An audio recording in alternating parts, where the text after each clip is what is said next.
Está começando o Vagamente, um podcast de teologia, descontraído e bem-humorado, porém com conteúdo para não deixar a sua mente vagando sozinha.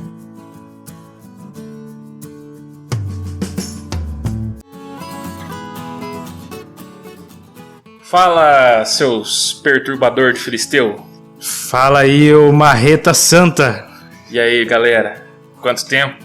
Quanto tempo que não te vejo? Estamos aqui mais uma vez pro nosso Vagamente. Pra quem achou que não teria mais, Se enganou. Estamos de volta e vamos iniciar esse ano com uma proposta um pouquinho diferente, né, Gerald? O que nós queremos fazer nesse começo de ano aí? nós estamos nos propondo aí a projeto.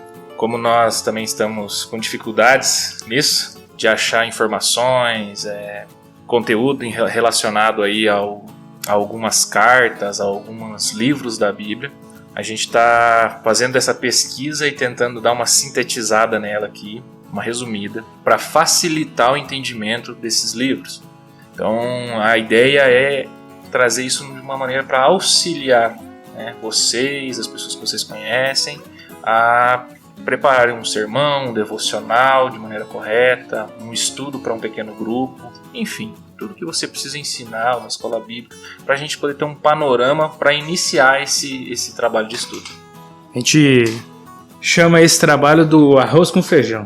Esse arroz com feijão do crente é o dia a dia de entender pelo menos as coisas mais básicas que envolvem o texto bíblico e parece que nem é tão básico, mas na verdade é o básico do básico isso.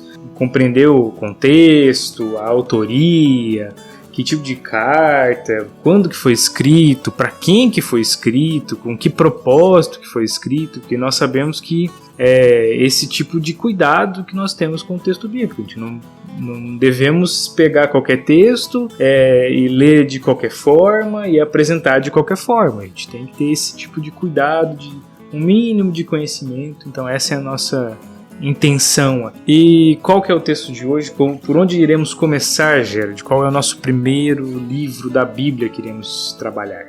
Nós vamos começar com um livro muito famoso, que é o livro de Gálatas, Carta de Paulo aos Gálatas. Vale aqui também lembrar que vamos deixar os créditos ao nosso material de estudo aqui, porque foi um trabalho extenso. Foi difícil. Foi bem difícil. Então, para que fique bem claro, nossos comentários e tudo que a gente for falar aqui estão baseados basicamente em 3 livros. Assim, tem mais coisas, né? Nós fizemos outras pesquisas, mas a grande maioria está concentrado em 3 coisas, que é o comentário de Calvino sobre os Gálatas, um livro bem antigo, mas muito bom e completo. Também o comentário do reverendo Hernandes Dias Lopes, também muito interessante. Ele tem um tom mais pastoral em algumas coisas, mas também é muito completo historicamente. E o comentário histórico-cultural da Bíblia, que é da Vida Nova, escrito pelo Craig Keener. Tem outros autores juntos, né? Tem uma versão do Antigo Testamento, do Novo Testamento. Então essas são as nossas principais referências para o que vamos tratar aqui. E hoje nós queremos então fazer uma introdução à carta aos Gálatas. A gente não vai falar da carta toda, até porque a gente ia ter que ficar aqui umas 12 horas, né, gravando para falar da carta toda. Brincadeira. Mas assim, a gente quer trazer esse conteúdo para ajudar vocês na interpretação geral da carta, ok? Então, uma introdução aos Gálatas. Quem eram os Gálatas? Onde viviam? O que comiam? O que faziam? Brincadeira. Não é o Globo Repórter. Não. Então, vamos partindo de algumas questões. Primeira coisa que a gente sempre deve fazer. Quem que escreveu essa carta, Gerard? Segundo o capítulo 1, no versículo 1, o apóstolo Paulo. E é isso aí. Próximo. Beleza, só para dar uma base bem rápida. Além disso, e é a coisa mais óbvia, os estudiosos, praticamente ninguém contesta de que é Paulo quem escreve essa carta. É muito raro quem vai contestar isso. E como o Gerard falou, Paulo fala o nome dele no começo da carta. É praticamente uma autobiografia de Paulo. Os debates são em primeira pessoa.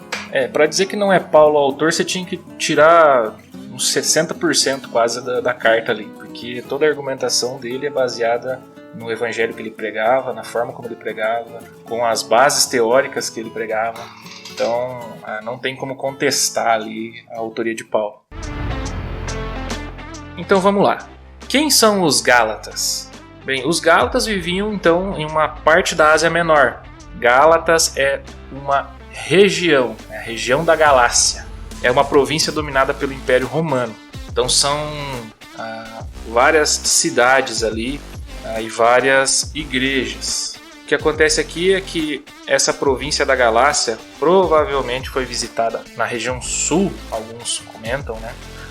Principalmente na região sul, que Paulo, na sua primeira viagem lá com Barnabé, primeira viagem missionária, ele passou por ali e fundou algumas igrejas. Tanto que ele fala de Listra, Icônio, Derbe e Antioquia da Psídia, que são duas Antioquias, né, que se falam, né? Então tem que ficar um pouco ligado. Tem Antioquia da Síria e Antioquia da Psídia. Tem mais, eu acho que tinham pelo menos 26 cidades chamadas de Antioquia no Antigo Mundo. Porque era um nome bonito. Era um nome legal, então, o que não, Antioquia. Sabe aquele ano que todo mundo põe Davi, põe, sei lá, José, não, José ninguém usa mais, né? Noah, né, pra dizer que é Noé. Essas paradas aí, Enzo, os caras gostavam do nome de cidade assim. Brincadeira, gente. Esse é um assunto para quem que a carta foi escrita não unânime, mas a maioria dos estudiosos concordam que realmente foi escrita para essas igrejas da Galácia do Sul. Por quê? Só para complementar, pode se referir também à Galácia do Norte. É uma teoria que foi criada para justificar que poderia ser outro povo, outra etnia ou outro lugar para quem Paulo escreveu essa carta, mas faz mais sentido que ele tenha escrito essa carta para as igrejas que ele e Barnabé fundaram. Para essas faz mais sentido com os fatos, com as circunstâncias que tenha sido esse o endereço da carta de Gálatas. Algo interessante antes de a gente falar um pouco sobre a data de quando aconteceu é que essa carta, nos livros antigos, ela tem uma classificação. Acho que isso é interessante até para ajudar a gente a entender o tom da carta. Que depois que a gente for estudar mais, vocês vão perceber como faz sentido isso. É uma técnica de escrita chamada de retórica deliberativa, ou de escrita ou de fala, que basicamente tinha a ideia de persuadir as pessoas a mudar de comportamento. E além disso, ela é definida como uma carta de repreensão. É assim que os livros greco-romanos chamam essa carta de Gálatas, uma carta de repreensão. Vai ficar bem claro quando a gente começar a ver a quantidade de paulada que Paulo dá nas pessoas. Paulo é paulada. Olha só, que piada infame. Mas vai, piada infame. Então, quando foi escrita essa carta, já falamos um pouco da autoria, de pra quem que é. A primeira viagem foi entre 45 e 49, que é a viagem que Paulo faz com Barnabé, que a gente disse. Então, alguns falam 48, outros falam 45 a 48, 45 a 49. Mas a carta em si, eles datam de 55 depois de Cristo. Provavelmente ele deve ter escrito isso de Éfeso, após a sua terceira viagem missionária. Isso é uma teoria. A gente está usando então aqui o que a gente encontrou de material, está embasado com vários, então cada autor acaba falando uma coisa, mas é mais ou menos isso aí. Pode ser mais ou menos ali no ano de 49, ou pode ser mais ou menos ali no ano de 55 depois de Cristo. Tem essa janela aí de 6, 7 anos. Provavelmente ele escreveu essa carta logo quando ele retornou na primeira viagem missionária. Alguns vão dizer que ele escreveu depois da terceira viagem missionária. Então fica essa questão aí em aberto, ainda não tem um consenso exatamente de quando essa carta foi escrita. Mas qual que é a questão aqui, Gerard? Qual que é um evento-chave que dá essa discussão? Então, o evento-chave é que vocês lembram do Concílio de Jerusalém, lá em Atos, onde Paulo chega basicamente com o mesmo tema da carta de Gálatas, onde judaizantes estavam querendo impor ali as práticas da lei em relação à fé com Jesus Cristo, dizendo que elas eram necessárias para a salvação. É necessário seguir os rituais de Moisés, seguir a lei, seguir o Pentateuco, seguir todo aquele ritual, sacrifícios e tudo mais. Então esse é o ponto principal ali do questionamento que foi feito o primeiro concílio em Jerusalém. E além disso ainda, né? Além de todas as leis já estabelecidas, os judaizantes eles tinham um acréscimo entre coisas que eles precisavam fazer e coisas que eles eram proibidos de fazer. Então não era somente a lei de Moisés, mas a lei de Moisés mais alguma coisa, mais várias coisas no caso. Né? Muitas. Muitas coisas. Também é interessante só a gente puxar aqui de Atos, fazer lembrar das visitas de Paulo, só para a gente se situar e onde que nós estamos, em que momento que a carta de Gálatas foi escrita, em que momento, que contexto geral que isso aconteceu. Então, se a gente lembrar, Paulo ele vai fazer 5 visitas à cidade de Jerusalém, depois que ele se converte. A primeira delas são 3 anos depois da sua conversão. Tem um período nebuloso ali, não nebuloso, mas que a gente não tem muita informação sobre onde Paulo estava, logo depois que ele se converte. Depois da segunda visita, é quando ele e Barnabé, eles levantam as ofertas de Antioquia da Síria e levam aos pobres de Jerusalém. Antioquia da Síria é uma igreja gentia. Terceira visita de Paulo é por causa do concílio de Jerusalém, que o Gerald comentou aqui. Quarta visita de Paulo, bem rapidamente, logo no final da segunda viagem. Isso tudo está registrado em Atos, tá? E a quinta e última visita do apóstolo a Jerusalém é no final da sua terceira viagem missionária, quando ele levou aos pobres da Judeia a oferta das igrejas da Macedônia e Acaia. É por ocasião dessa visita que Paulo vai ser preso. A próxima questão que a gente quer conversar, e antes da gente falar especificamente dos propósitos da carta aos Gálatas, fazer uma rápida retrospectiva. E aí o Gerard vai tratar exatamente de quais são os motivos para Paulo ter escrito isso. Bem rapidamente, fazer uma retrospectiva. Lembrando que Antioquia da Síria, então situar geograficamente, pensar nessa cidade. Terceira maior cidade do mundo é a Antioquia da Síria. Imaginem a terceira maior cidade do mundo hoje, não em proporção, mas é a mesma imponência. Consegue? Imagine, terceira maior cidade do mundo. Beleza. Nessa terceira cidade maior do mundo tem uma comunidade de crentes, de judeus crentes. Aí imagine que essa comunidade ela cresceu e é nessa comunidade que os discípulos eles são chamados pela primeira vez de cristãos. Também, de novo, tudo registrado em Atos. A igreja de Antioquia é a primeira que vai se tornar uma igreja multirracial, porque ela vai misturar de tudo quanto é canto, uma cidade muito grande, cosmopolita. O trânsito de pessoas, né, é muito grande. Como você pegar uma capital, você vê que tem várias e várias pessoas de vários lugares. Por exemplo, pega São Paulo, você tem gente do Brasil inteiro. Vamos pegar só do Brasil, você tem gente do Brasil inteiro ali. Várias culturas, fora as culturas que vêm de fora, orientais e tudo mais. É mais ou menos isso aí que você tem que pensar quando você fala numa multirracial. E é dessa igreja, Antioquia da Síria, que Barnabé e Saulo eles são enviados como missionários. É daí dessa igreja que eles vão justamente vão ir para Galácia do Sul. E é lá que eles estabelecem igrejas em Antioquia de Pisídia, Icônio, Derbe e Listra. Beleza. Seguindo a retrospectiva, o que acontece? Nessas cidades para onde Paulo e Barnabé vão, são recebidos com alegria, mas os judeus eles já desde o começo implacável oposição. Beleza. Paulo e Barnabé retornam para Antioquia da Síria, relatam o que Deus fez e o que fizeram com eles. A treta que eles passaram. Mas aí depois, logo em seguida, essa notícia ela chega em Jerusalém.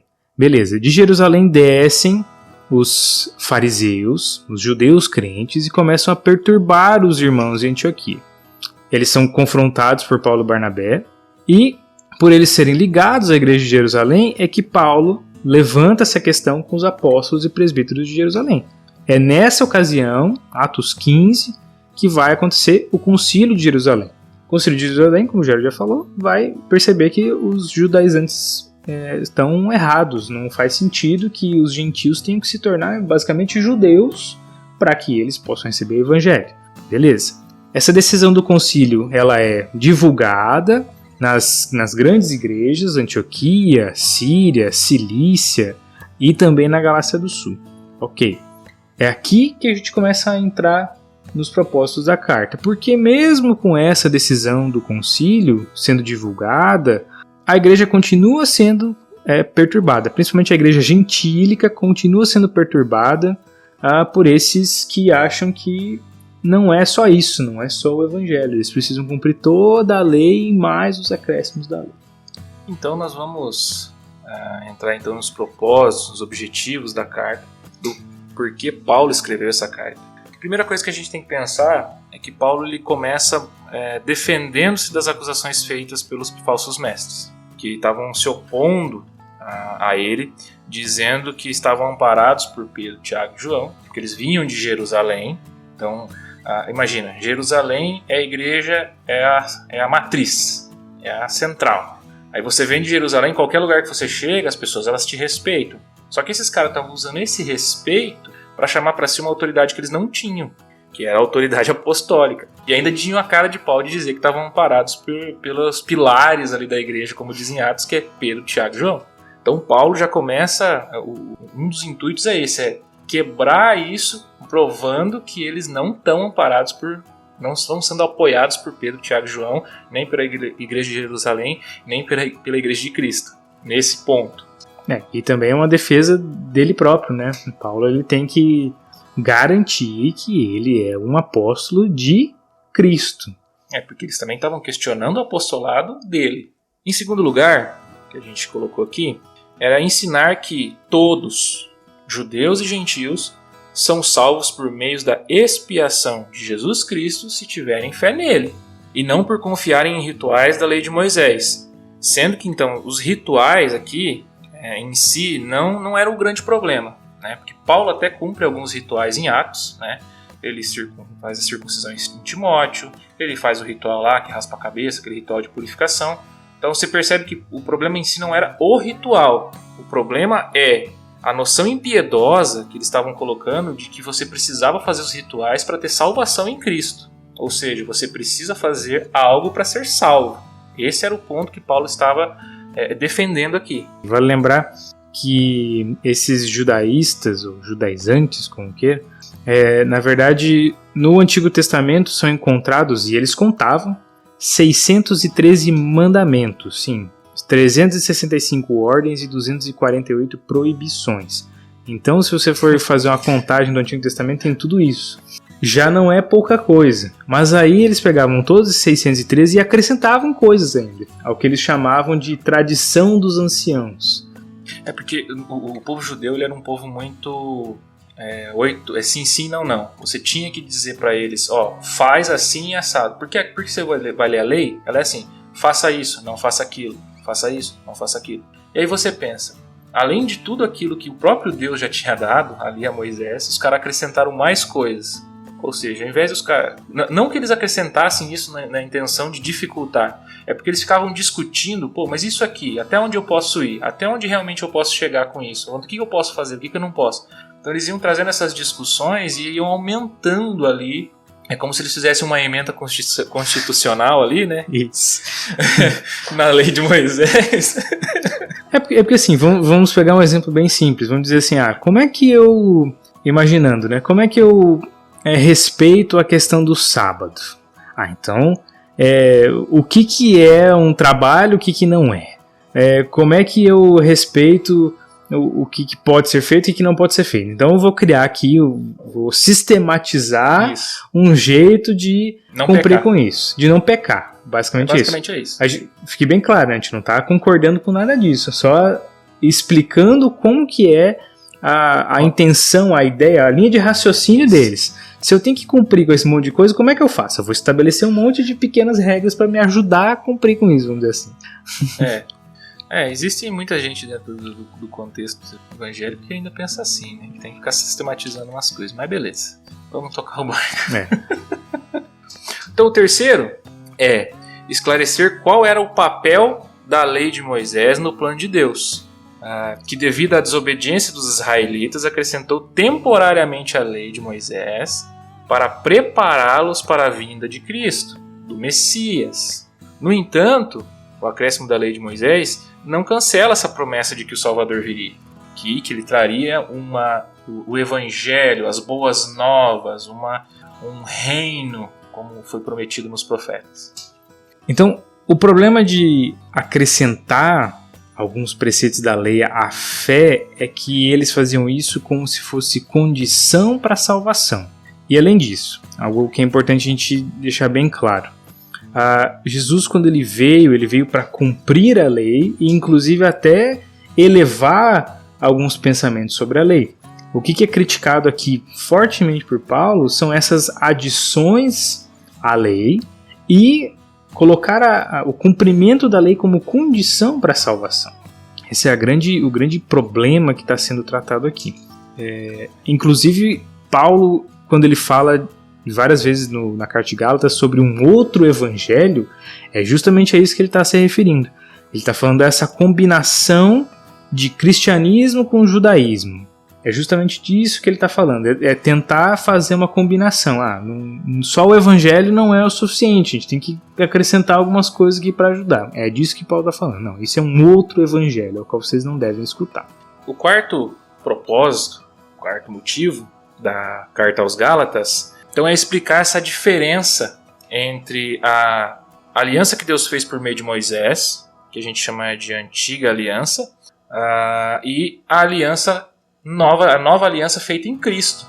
Nas nossas pesquisas eles trouxeram a referência de Jeremias, quando ele fala que a nova aliança será diferente da aliança mosaica. Nós vemos essa diferença de fato. Paulo até fala dessa diferença, que a lei de Moisés era uma lei escrita em pedra, e que a nova lei, a nova aliança, que é o evangelho, será escrito nos corações. Então, esse é também um dos motivos pelos quais Paulo escreve essa carta, para explicar essa diferença de leis, explicar o papel, explicar a função da lei de Moisés e explicar a lei que nós vivemos no caso, que é a nova aliança em Cristo. Que, como o Tiago bem deixou claro aqui, elevação ali, é algo mais elevado.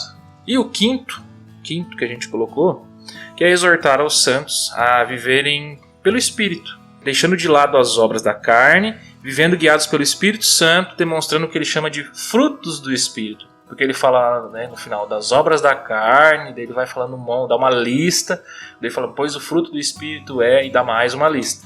É interessante também que, para complementar, a carta aos Gálatas ela é uma advertência séria, fechando aqui essa parte dos propósitos, tanto contra o legalismo quanto contra a libertinagem.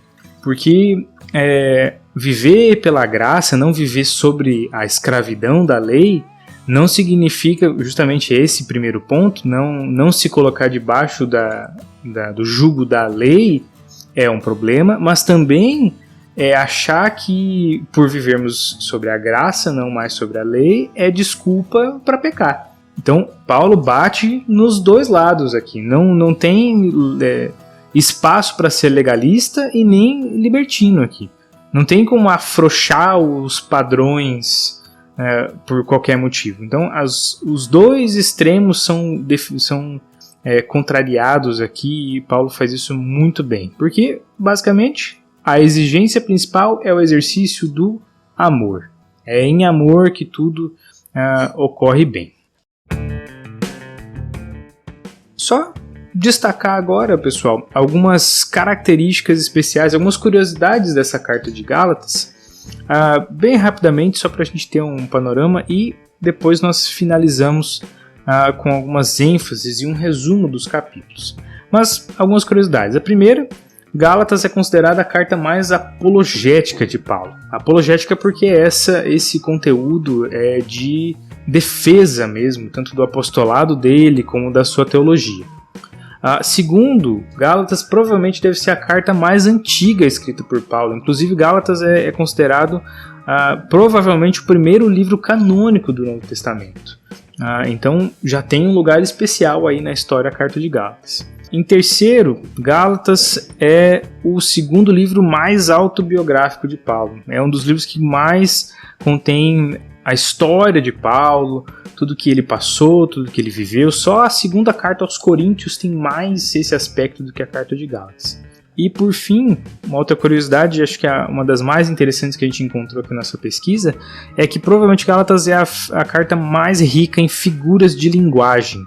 porque o apóstolo Paulo vai utilizar essa técnica, ele vai falar de várias essas figuras usando exemplos do dia a dia para facilitar. Por exemplo, ele fala sobre a fascinação no olhar, como é que era a exposição das notícias. Ele fala da figura do aio, que é esse tutor, quem conduz essa figura. Ele fala de fermento, ele fala de pedra de tropeço, ele usa um exemplo de animais selvagens, colheita de frutos, o ato de semear, de ceifar, ele usa a família, ele usa o processo de ferretear, que é aquele processo de marcar, igual é feito quando marcam um boi, passam o ferro de marcação. No caso aqui, esse ferretear era usado para escravos, né? Eles marcavam os escravos com ferro quente. Sim.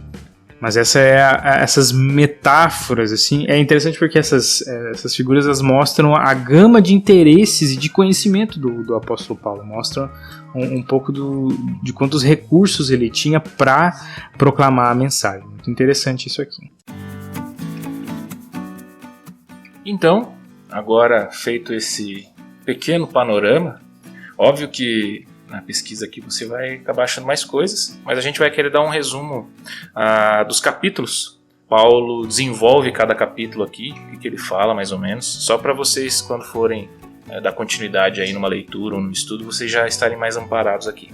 Antes de a gente entrar nisso, alguns estudiosos eles dividem o livro todo de algumas formas, né? Uma ideia aqui que nós encontramos, né?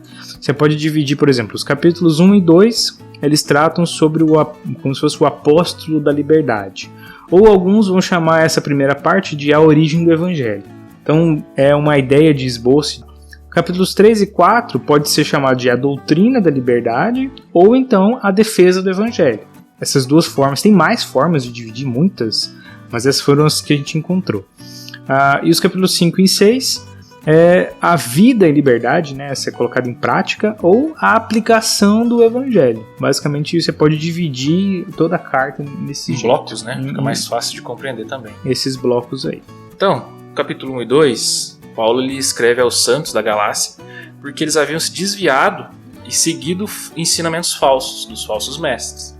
Ele defende seu chamado ao apostolado, relatando como antes ele se opunha à igreja e contando a sua história de conversão. Ou seja, ele era um perseguidor da igreja.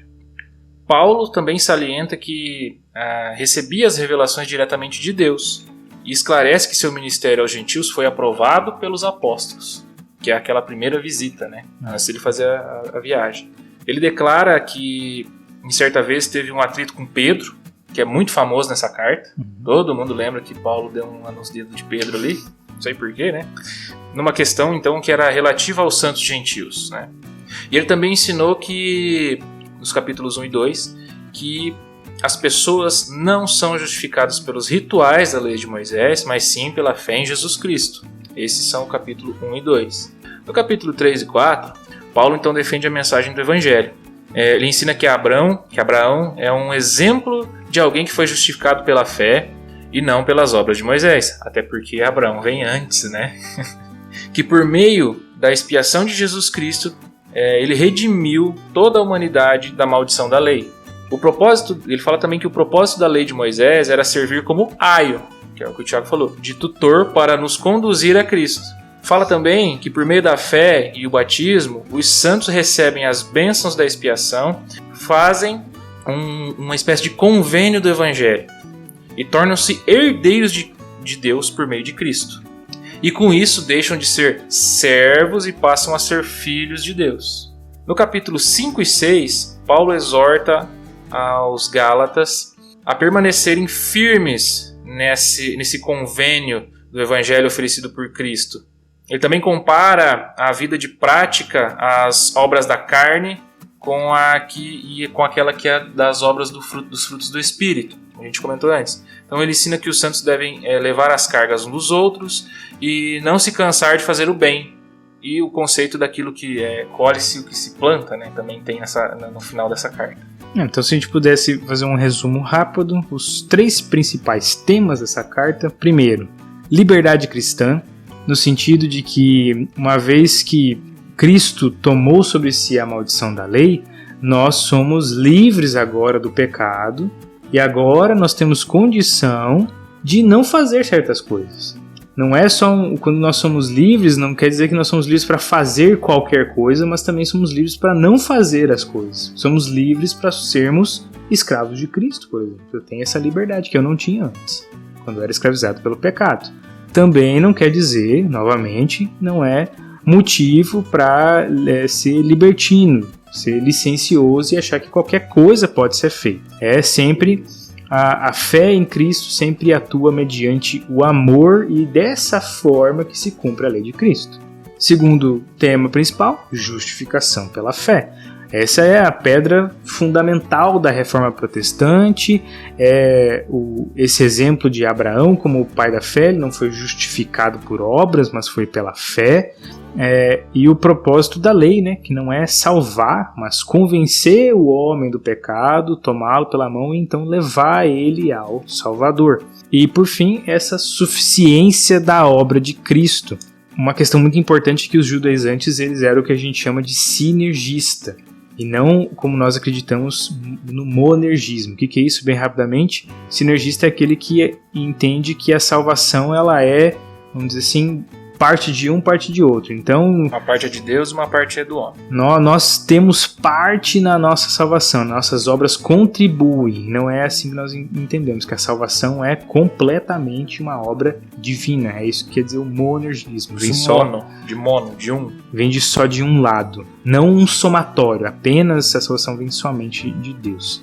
Essa pregação, ela ultraja a graça de Cristo, ela quer acrescentar coisas à obra de Cristo, dizer que o que ele fez já não é suficiente, e nós acreditamos que sim, a obra de Cristo é suficiente e completa. Bem, chegamos ao fim desse nosso experimento aqui, espero que vocês gostem. Pra gente foi muito interessante fazer, né, Thiago? Eu curti a ideia, eu curti bastante, espero que possa ajudar vocês. E a gente quer encerrar, acho que o Thiago vai fazer umas considerações, agradecimentos ainda, mas antes disso tudo, eu queria pedir para vocês, cara, se vocês gostaram, vai lá na nossa página no Instagram, comenta no comentário, eu gostei desse formato, porque a partir daí a gente pode às vezes dar continuidade nesse projeto, fazendo pelo menos as introduções, né, para facilitar o entendimento das cartas, dos evangelhos, principalmente do Novo Testamento, de maneira simples, mas com um conteúdo que vocês consigam desenvolver melhor a sua leitura bíblica, o seu devocional e tudo mais que a gente já comentou. É isso aí. A gente quer deixar o nosso agradecimento já às nossas esposas, também participam nos ajudando em oração e suportando-nos, e também elas são parte da nossa entrada e também dos nossos avisos aqui finais, são elas que fazem parte. E reforço o pedido, comentem e nos deem um retorno sobre se esse é um formato interessante, se vocês gostariam que a gente trabalhasse capítulo a capítulo, por exemplo, para ter uma noção mais específica de cada um dos capítulos. A gente ficaria agradecido de saber o que vocês gostariam de ouvir, porque para nós foi muito interessante, é algo que a gente faz com certa frequência, fazer esses estudos panorâmicos, e a gente gostaria de saber o que vocês gostariam de ouvir. E é isso aí, até a próxima, fiquem na paz do nosso Senhor. E até mais. Atenção, chegou a hora dos recados. Se você gostou do nosso podcast, dá uma moral pra gente. Estamos em várias plataformas. No Instagram, @vagamenteoficial. No Spotify, Vagamente. A página do Facebook, Vagamente. YouTube, Vagamente Podcast. E também temos o nosso e-mail para receber a sua pergunta, sugestão ou reclamação, ou qualquer coisa que você queira nos dizer. Às vezes a gente não lê, mas o e-mail é deustalendo@gmail.com. É isso aí, até a próxima!